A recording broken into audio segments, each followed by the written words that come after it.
Hello everyone and welcome back to Let's Play Golden Sun. In the last part we got here to the Toadonpa Fortress and now we're going to continue on. Now the big gimmick of this place is that it's essentially not really Metal Gear Solid but more of a Zelda stealth section. And you need to use Cloak because even if you're in the shade these guys will notice you. And you get kicked right back out to the entrance. You don't fight them. You fight certain people in here but not all of them. Anyway, that guy has information, but the only reason I really came into this room is because this barrel here has a vial. In fact, there's not much in the way of items in this area, for some reason. And we get the reuse of the same cave theme again.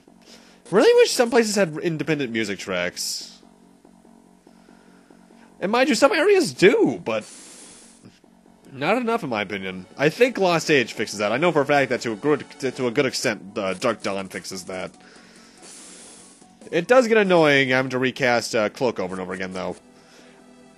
I gotta admit, I love the way that the Cloak sprite looks, because pretty much it's just an outline straight out of like something from Earthbound or something like that. But for some reason, with the way it animates, it manages to look really 3D. I don't know why. Then again, this game just looks great for Game Boy Advance. Hey, these guys! We've been spotted, and since they're a different color than the green guys, that means we actually get to fight them.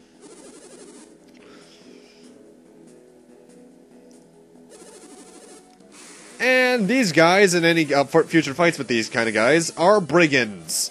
421 HP, weak to all elements, can drop a crystal powder.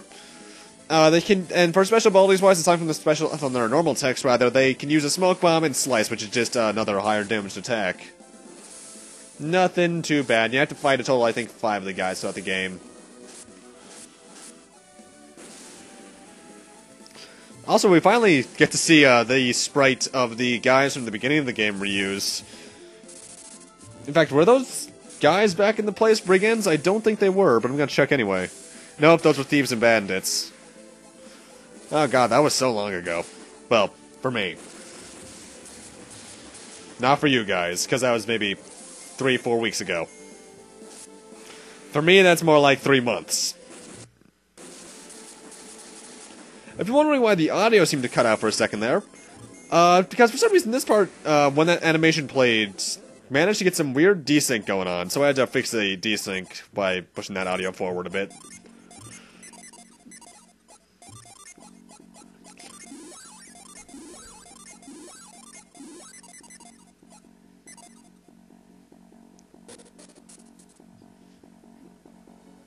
And here we have to fight another brigand. There's no way around these guys as far as I'm aware.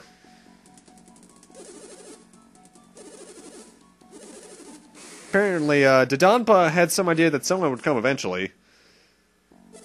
And this is Toadonpa's father and Loompa's son.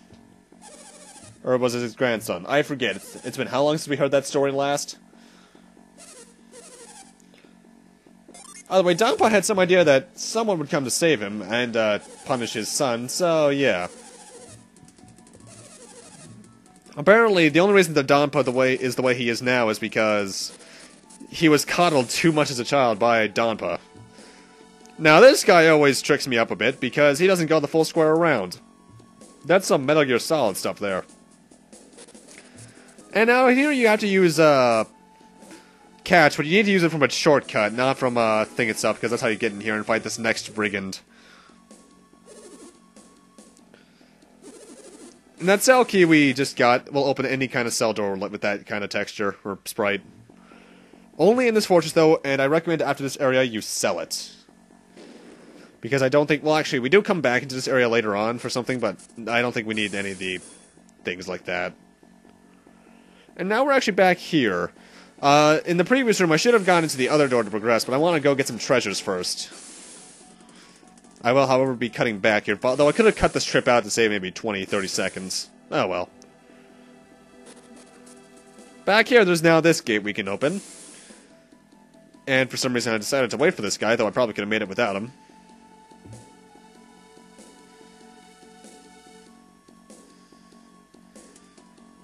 And now we go.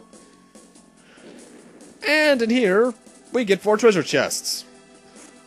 An elixir, a lucky metal, 100 coins, a mithril circlet, and I think this last one was lucky metal. I'm probably wrong about that, though. No, I'm not!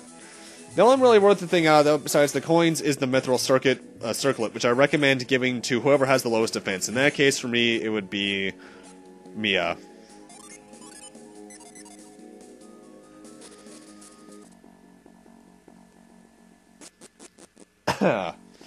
Anyway, now I cut back to the area I was in earlier, because now I can use the whirlwind on this ivy.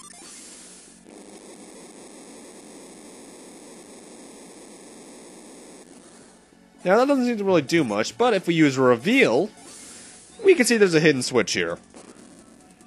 So now we can continue on into this room, which actually has random encounters, so watch out for that. In fact, one of which is a new one. Kobolds and Vile Dirges. Vile Dirges have 173 HP, weak to wind, strong against earth. Can drop a Weasel's Claw, I forget what that does. Special attacks being Flying Attack and Wing Beat, which I think are just stronger versions of its own attack. Nothing bad at all.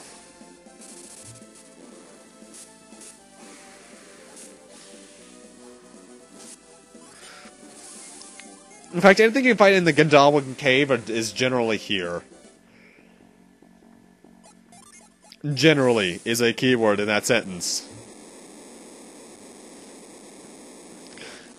Anyway, we want to use Whirlwind on that so we can open up this area, which we need to do to progress.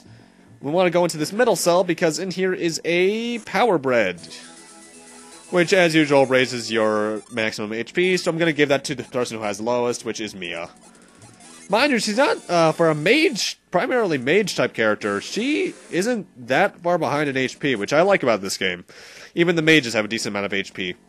The only other game I can think of that has something like that is Final Fantasy VII. And I'm not going to count 6 because of the way 6 works. And even then, 7...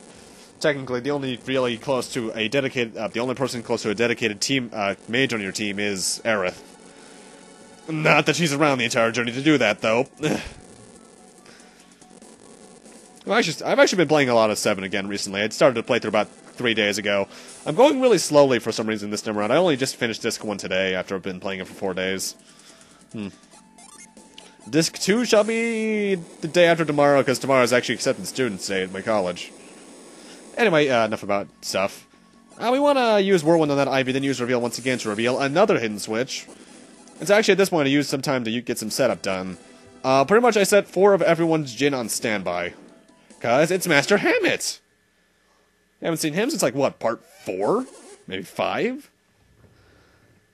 Probably part 4, though. Hammett.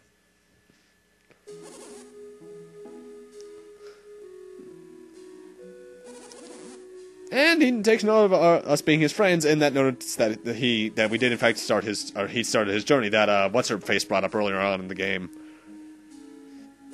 I'm a little late, but I've come to save you. Oh, great.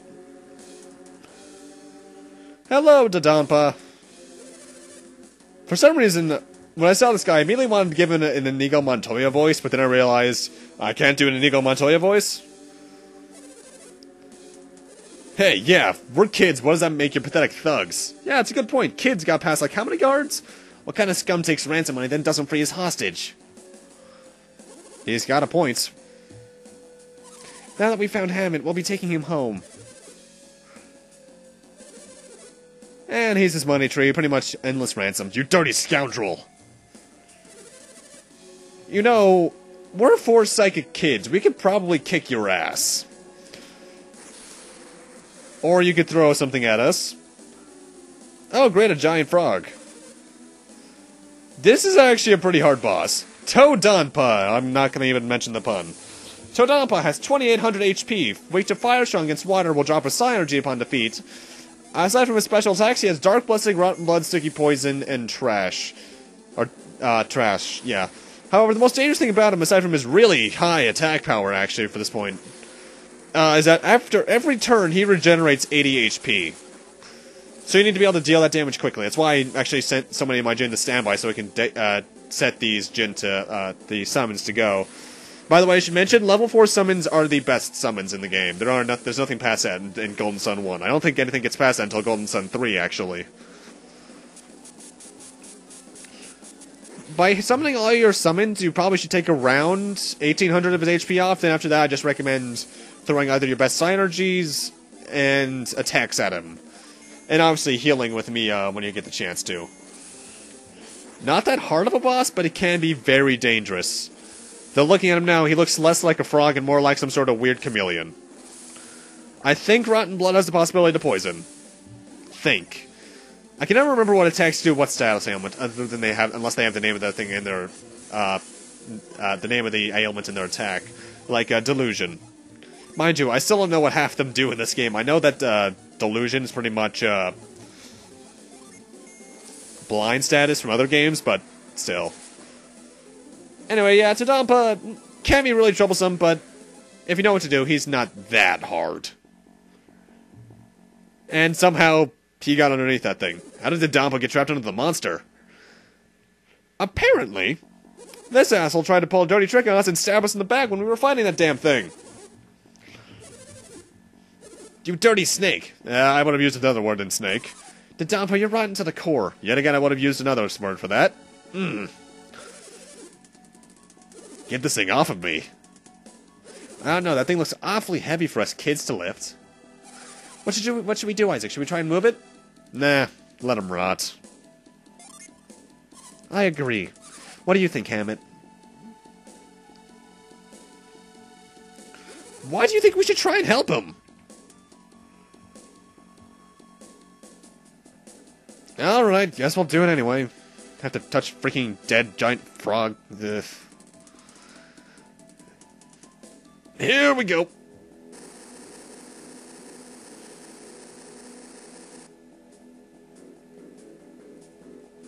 Well, that was surprisingly light.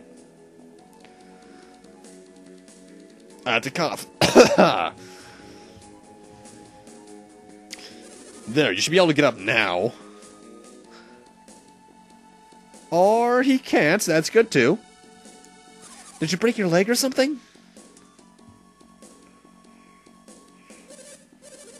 So he's probably just really sore. Thank goodness. Why are you saying thank goodness?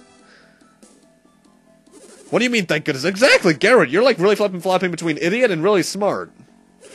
Didn't he just try to kill us? Toadonpa kidnapped you, remember? He forgot? What? Get a grip, you guys. But Hammett's safe now, isn't he? Yeah, but you really think Toadonpa will reform if Hammett forgives him? I wonder. How about it, Toadonpa?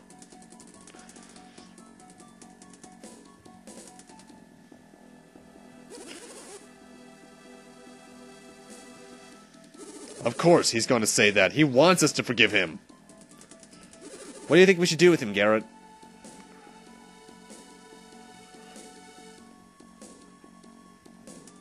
We should lock him up in here just like he did to Hammett.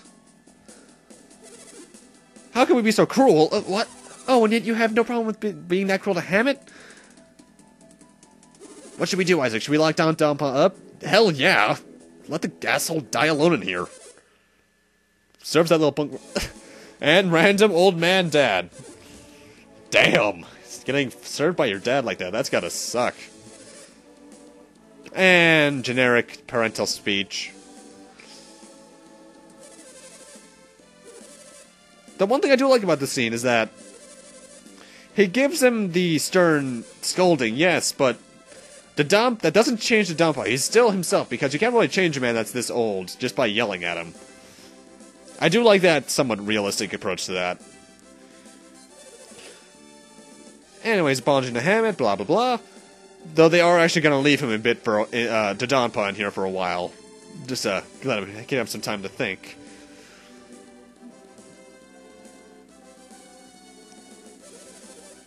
And he has one request for us. And that is to leave in the same way we got into town. So we have to go through that cave again. Huh? Toadonpa, didn't you just say you were going to lock up Toadonpa? So we shouldn't have to sneak around, should we? Apparently some of the henchmen are still loyal to him, so they're likely to attack as we try to leave the normal routes. Because they won't listen to any of this old man's orders. Though it's a really badass mustache, so I don't understand why they wouldn't follow it, because I would follow a mustache like that. It's like Young from Final Fantasy IV.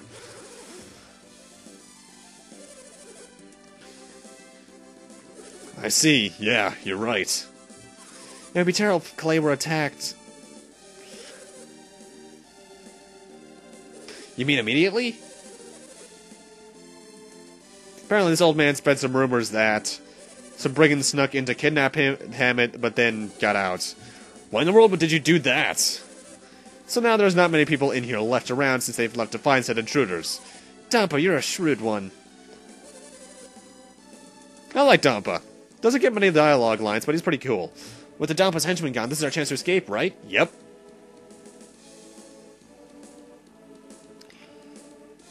And with that, this little area is done. In fact, I think I may have mentioned it already, but Toadonpa Fortress here is actually entirely optional. You don't have to save Hammett at all. I'm just doing it because I think it influences something in the Link game function that it has to Lost Age, and also just because optional areas are a thing that are usually worth doing. And for the equipment you can now buy in this town, because now that we've done that, the inns now open, the towns actually have stuff in them, or the shops have stuff in them. I think it's worth it. Plus, I could use the rest at the inn, which I do off-screen. And you'll be able to see what I bought here. It's generally just in the stuff and such, the artifacts and such. I kept most of Isaac's old equipment on that I got from the thing, aside from the Assassin's Blade.